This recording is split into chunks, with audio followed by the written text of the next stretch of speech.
जरा नवीन बाबू को कहीं खड़े कर दीजिए और उनको बिना कागज लिए उनको कहिए कि आप उड़ीसा के जिलों के नाम बोलिए और जिलों के कैपिटल के नाम बोलिए। तो भैया सुना, नाले से गैस बनाने और हेलीकॉप्टर को बाई रोड चलाने की अपार सफलता के बाद पेश है जिलों का कैपिटल, यानी कि जिलों की राजधानियों के नाम। मतलब आजकल क्या बोल रहे हैं विश्वगुरु को खुद नहीं पता।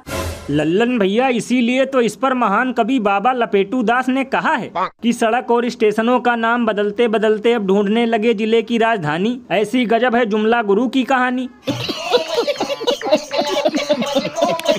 और लल्लन भैया, आजकल विश्वगुरु 18-18 घंटे नहीं बल्कि 24-24 घंटे काम कर रहे हैं। तो जाहिर है कुछ ना कुछ नई खोज तो करेंगे ही, और हो सकता है कुछ दिनों बाद ये चीन और अमेरिका से भी 1-2 दर्जन भारत निकाल लाएं। वैसे लल्लन भैया, जुमला पार्टी वालों से मैं बस यही कहना चाहूँगा कि समय समय पर इन्हें देते रहिए नींबू पानी, वरना ये गाँव की भी ढूंढने लगेंगे राजधानी। थोड़ी मर्यादा रखिए। ये बिल्कुल सही कहा आपने, क्योंकि आजकल का भाषण सुनकर तो यही लगता है कि वो दिन दूर नहीं जब फिल्मों की तरह डंकापति के भाषण से पहले सूचना दी जाएगी कि इसका वास्तविकता से कोई संबंध नहीं है और ये भाषण सिर्फ आपके मनोरंजन के लिए है, क्योंकि पूरा चुनाव चुटकुले सुनते सुनते बीत गया और बाकी मुद्दे गायब हो गए, ऐसे जैसे उधार लेकर लोग गायब हो जाते हैं पैसे। और अभी तो रुको, क्लाइमैक्स अभी बाकी है। दूसरे बचाना है कि नहीं? किससे बचाना है? मोदी से। क्या बोला तूने? किससे बचाना है?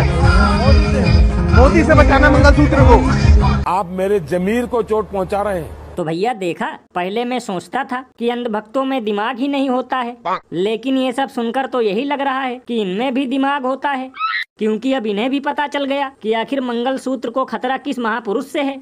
लेकिन लल्लन भैया, मुझे तो लगता है कि इन्होंने रैली में लिया है देसी पौवा गटक, इसीलिए दिमाग ससुरा गया है भटक।